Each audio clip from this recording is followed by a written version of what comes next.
ganyang argumento ay argumento ng mga rabid DDS supporters, no, na ginagamit ang flood control issue para bilang panangga o pantabing pandepensa sa Vice Presidente. No? So, um, ibig ba sabihin na dahil totoo, no? Wala pang malaking isda na talagang nadidiin at nakakasuhan, nahuhuli, nakukulong dito sa flood control issue. Ibig ba sabihin hindi na dapat kalimutan na lahat ng mga issue ng corruption? No? In the first place, hindi maliit na bagay yung kinakaharap ng Vice Presidente. Pinag-uusapan natin dito 612.5 million na confidential funds. No? Kahit ano pa sabihin mo, kung kinurakot yan, eh dapat panagutan. No? Otherwise, sasabihin, may double standard talaga. Yes. Ganyang kabulok na ang double standard sa ating lipunan. Ang mga titignan mo yung ang daming mga ordinary government employees. Alam nyo, minsan hindi ako sumasang-ayon dito kay Tino na pinananagot niya si BBM. Pero ngayon, sang-ayon ako sa'yo sa sinasabi mo. Bakit po? Kasi naman po, hindi po ganyan ang dahilan ng isang congressman. Hindi po dapat ganyan. Hindi po, kung ganyan po ang mindset ng ibang congressman, lumayas kayo dyan. Dapat po ang mindset ng ibang congressman, di ba? Ang mindset po ay para sa katotohanan, para paglabag sa batas, pang-aapi sa taong bayan. Lagi po tayo nasa para sa mamamayan. Bakit kamo? Kayo po ay representante. Ano po ba ibig sabihin ng representante? Kayo po ang sugo. Di ba? Kayo ang sugo ng inyong mga distrito o ng mamamayan. Tapos ganyan po. Arlene Russia, thank you. Tapos ganyan po ang maririnig natin sa isang sugo, representante ng mamamayan. Hindi po ganyan. May pinapanigan. Dapat po wala tayong pinapanigan. My God, what in the nerve? Nakakulong for graft and corruption, for malversation. Kahit nga pinag-uusapan natin, libo lamang yung mga amounts, no? Pero ngayon dahil Vice Presidente, wala na lang. Okay, di ba? Yan po, tama po si Tino sa pagkakataong ito. Hindi porket naghihintay ka, ano yan? Ano yan, Toby? Saan konstitusyon mo kinuha yan? Na maghihintay ka muna ng resulta ng Big Piece? Ano ka? Di ba? Ano ka?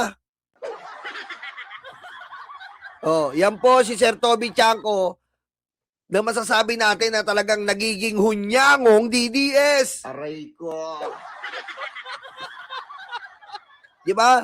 Noong mga una-una pa, kala mo talagang kala mo talagang para sa Pangulo, parang kaibigan ng Pangulo. Yung pala, isang hunyangong DDS.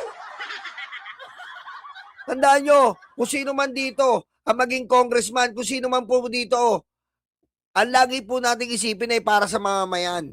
Para sa mamamayan. Para sa taong bayan. Huwag po kayong magkumpara. Huwag kayong maggambing. Laging unahin ang kapakanan ng mamamayan. Dahil yan po ang nagpapasweldo sa inyo. Dahil yan po ang bumubuhay sa inyo. Dahil yan po ang pinaglilingkuran nyo. Hindi yung, eto muna, saldi ko muna, tapos na si Sarah. Anak ng buteting dahilan niya, no? Aray ko. Okay, dumako na po tayo dito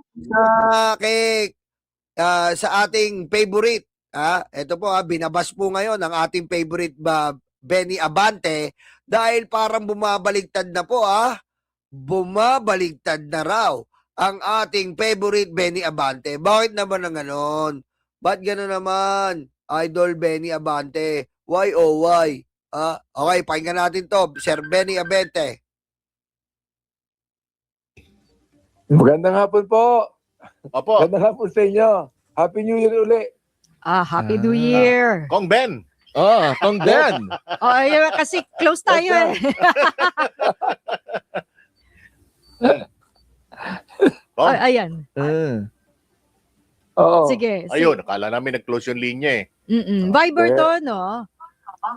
Viber, Oo. Viber. Ayan. Oo. Sige. Ayan, Kong Benny. Benny ang Yes, Benny, sir. Ben Yes, ka, ma'am. Benny ako. Maan makapagal.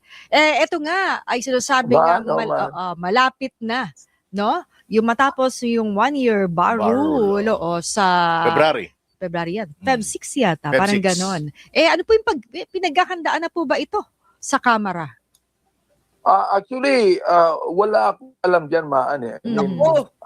Ang alam ko dyan, yung Makabayan Bloc will be the one to file the impeachment. Sila magpapile ng impeachment. And sinasabi ko din sa mga kasamahan ko, mukhang wala silang masyadong excitement. Naku! Yun ang alam ko. Oo. Ay, Kaya, Naku, Kong Benny, wag naman tayong ganyan, Kong. Aray ko. Parang nakakalungkot to, Parang nakakalungkot yata to, Kong Benny, Wag naman tayong ganyan. Alam niya, nako, parang diretso pa natin. so, I don't know, kung Makabayan Bloc yan, maaaring mga anim sila.